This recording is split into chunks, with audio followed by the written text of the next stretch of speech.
Lesson 1: Family. Let's begin our study of collocations by learning some common expressions about the family. Your parents and siblings, brothers and sisters are your immediate family, and your extended family includes all your relatives, uncles, cousins, great-aunts, etc. You can use a family tree to diagram the relationships among your family members. A person who is related to you by a long series of connections can be called a distant relative. If you're lucky, you have a loving family or a close-knit family.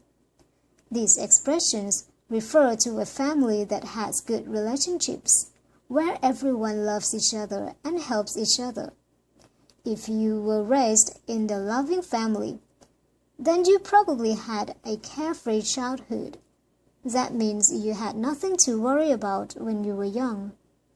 On the other hand, a family in which the relationships are bad or unhealthy can be called a dysfunctional family.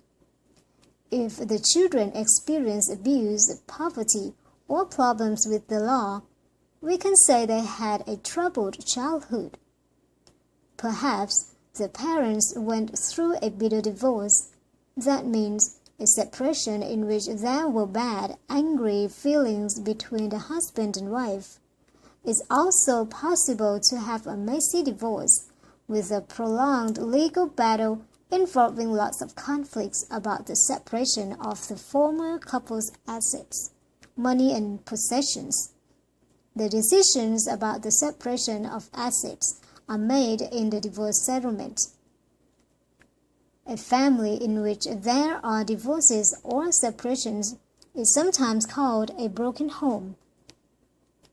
Sometimes the mother and father fight over custody of the children. That refers to who has the primary responsibility of caring for the kids. A judge can grant joint custody. That means the ex-husband and ex-wife share the responsibility or sole custody to only one parent. For example, a judge might award sole custody to the mother, and the father has to pay child support, regular payments to help with expenses for the kids. If it was a mutual divorce or separation, that means the ex-husband and ex-wife agreed to separate without fighting.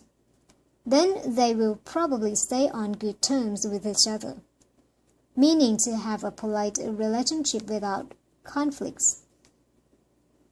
If a woman gets pregnant without being married or in a relationship, then she will become a single mother.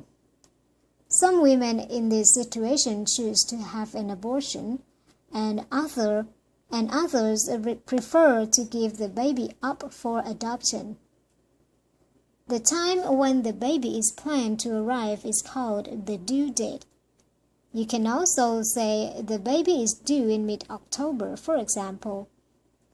After the woman has the baby or gives birth to the baby is given to the adoptive parents, who will raise the child and bring up the child as if it was their own. Sometimes when the adopted child is older, he or she tries to find their birth mother, biological mother.